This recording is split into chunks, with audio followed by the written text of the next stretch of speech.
my home state of New Jersey, Rutgers University, and talked to several students. And since most of them are voting for president for the very first time, they could be part of this group who ultimately decides who wins this election. And I asked how they're feeling about having that awesome responsibility. Watch this. Firstly, I'm super excited. Like, the first time to vote in any presidential election, and such a consequential election too. There's just something about the aura of the presidential election that is heightened in ways in which I don't think we fully get to understand until we are able to cast our ballot, which I'm deeply excited for. Yeah, coming from an immigrant family, I've been waiting for this moment for all my life.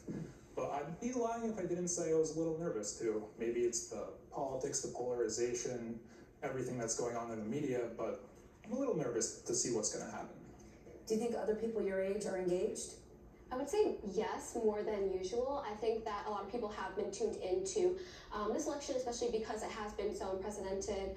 Do you have peers who were not at all engaged or had no plans to vote 6 months ago, and now they've changed their mind?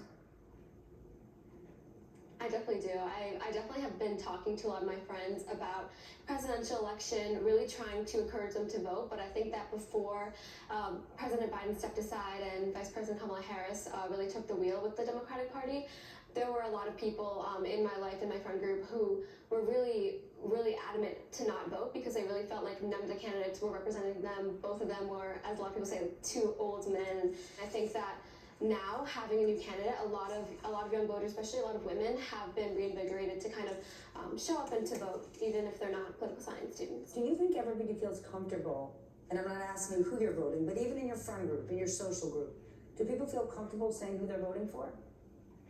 It's a toss-up. It's really 50-50 because admitting your true feelings about politics, especially in this environment, it's scary, it's polarizing. Is it harder for young people on a college campus to say if they're going to support Donald Trump? Oh, absolutely. I think especially in a place like New Jersey and Rutgers, where there are a lot of progressive people here, I think it can really be kind of scary to admit who you want to vote for, especially if it is for former President Donald Trump.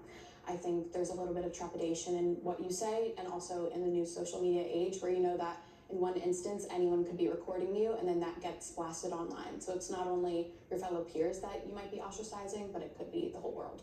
I see both of you nodding. Yeah, I definitely agree. I think that on college campuses, there definitely is a danger of there being sort of an ideological echo chamber, and people who are more conservative might not feel comfortable at all voicing their opinions in class or even with their friends. I have seen that break up friendships, and I think that it definitely is a shame that we aren't able to have more political conversations, but I think it definitely does vary by region. What are your thoughts about the choices you have? I think earlier when I said I was nervous, this is why. I don't think either candidate really inspires a ton of confidence, for me at least. Why? Well, one, the former President Donald Trump just doesn't I don't judge him as a great leader, and I don't feel like Vice President Kamala Harris has a track record that really speaks for itself, especially compared to past elections. When you think about what qualities you look for in a leader, do you see those qualities in either candidate? Neither candidate is my first choice. I definitely do think that Kamala Harris embodies more of the leadership qualities that I want in a leader than former President Donald Trump. I think that there is a lot of harmful rhetoric that's going on the internet coming from his side, and I think that there isn't enough decorum from him as there is from Kamala Harris. I think oftentimes we've kind of made the race strictly about the person, and it's, an attack on one of the candidates' characters. And for me, as a voter, something that I'd like to see more coming from the candidates is having a policy race. Does the average voter take the time to learn about policy? I think I could be, but I think it just depends on how you phrase it. So when I'm talking to my friends, I'm not like, oh, well, what policy is most important to you? I think of them as a person first and a voter second. So I'm talking to them more as, well, what's going on in your life? Like, what struggles are you having? What do you want to see differently? And then kind of that's how you can navigate towards a specific campaign or a candidate. What's the biggest issue driving you when it comes to voting? LGBTQ plus rights and trans rights, as well as reproductive rights. I would say access to healthcare. I think healthcare is something that kind of gets lost in the conversation a lot. Our immigration system needs reform. I think right now we do need legal pathways for undocumented immigrants, but also like immigrants who are here on visas as well. I think for me, it has to be the economy. We're all seniors, we're about to graduate, enter the job market, and we have to start paying for things like gas, rent, utilities, and trying to sort out how that's going to work. And the fact that I have no idea where I'm going to live a year from now, these are scary considerations. And so it's really important for me that I have a president that considers them. Are you and your classmates hearing from candidates? I think in terms of text messages or like anything like that, like direct communication with young people, I have not received anything. But I think on social media, that's where we see a lot more. So we'll see a lot of like ads from both the Trump and Harris campaign. But at least from what I see, it's more like asking for donations and like volunteer hours targeted for young people. But I haven't seen any sort of like communication trying to like say like here are policy initiatives or here are our goals. I think there really isn't as much focus on young people in New Jersey and in other states that aren't considered battleground states, and I think that that is definitely something that both candidates need to prioritize more because, again, youth don't really tend to vote in high numbers compared to other age groups. So I think it is really important not just to target battleground states, but to target young people across the country. What candidate or what campaign do you think is better at social media? The Harris campaign, easily. Why? Over the summer, I mean, silly little things like the brat sort of like trend, that got so much attention for the Harris campaign. And having celebrities come out and start a trend online, it's really like astounding to see like how even something so small and so silly is able to like reel in all these different like young people. I think Vice President Harris's campaign has been incredible online. They've invested in getting Gen Z campaigners on their social media accounts. I think that has been very personable to us and we're able to relate to it. Gets us excited. When you just want to be informed about the state of the race, about the two candidates and their platforms, where do you go? Where do you get that information? If I'm trying to seek it out, it's reading the news, but oftentimes social media, I'm not seeking it out. It just appears on my screen and it's not whether I'm asking for it or not, it comes up on my feed. I think that there definitely is a danger of social media posts kind of creating ideological echo chambers and kind of rage baiting. So I definitely do fall into those sometimes, seeing one-liners or very inflammatory things in social media and believing them. But I think that I have to take a step back during those times and realize that not everything on the internet is true and that I have to do my research first. When we come back, our conversation continues about the growing gender gap between men and women and what they'd ask the presidential candidates if given an opportunity. You definitely want to stay for this segment because their answers might surprise you. As usual, the youth are so impressive. When the 11th hour continues. Young voters don't have one particular point of view. And oftentimes people think the youth vote like it's one thing. And the former president has been successful at sort of broadening or widening this gender gap between young women and young men. And he's had success with young white males, sort of this Elon Musk fanboy, maybe even tapping into this crisis of loneliness. What is your take on that? You know, it's actually pretty disheartening. And I would attribute a lot of that to social media, to these like 5-second sound bites that sound really awesome, but once you listen to the whole thing, it's a little disturbing.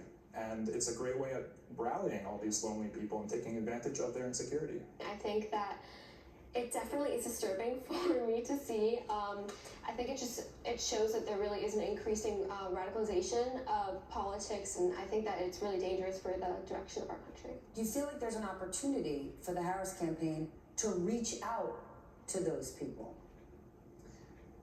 I think there is an opportunity, but the way to go about it is a little bit more difficult. So like what former President Trump does is like he sort of takes advantage of like the scenario and like how like these young men are feeling, and then he reels them in.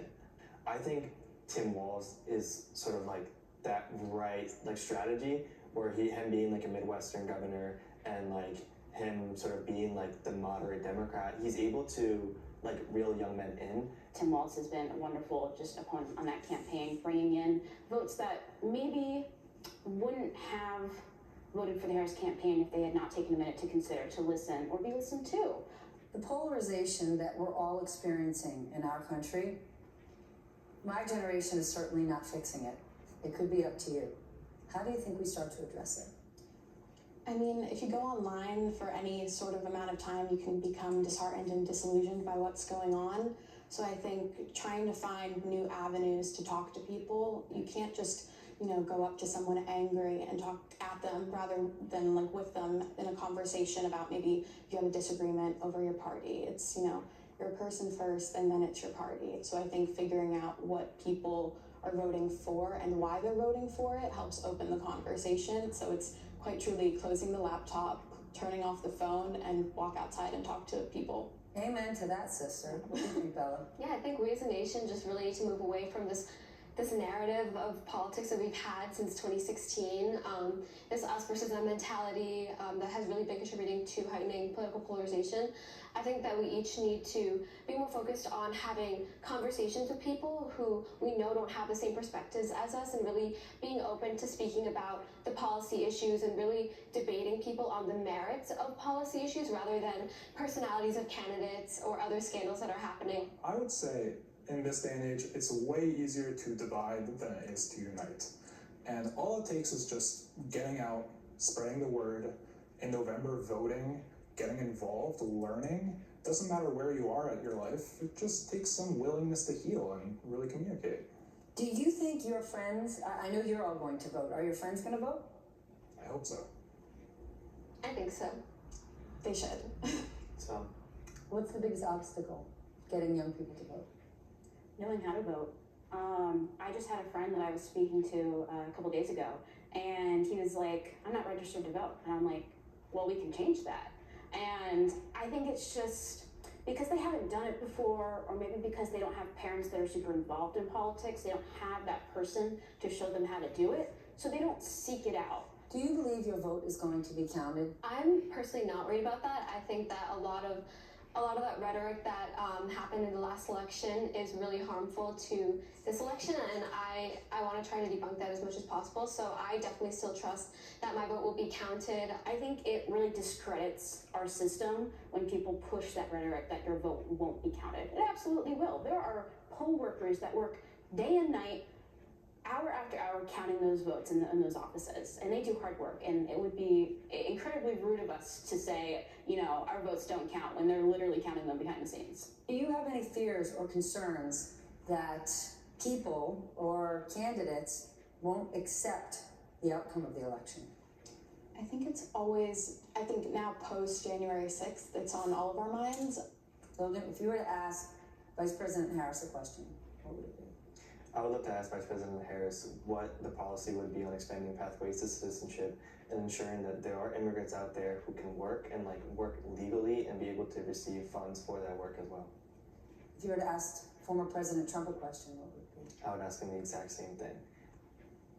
Boom. If I were to ask Vice President Harris a question, I think I would ask her, how soon do you think we can get the Equality Act passed? How about Donald Trump? I would ask him, do you see me as a human? Oh.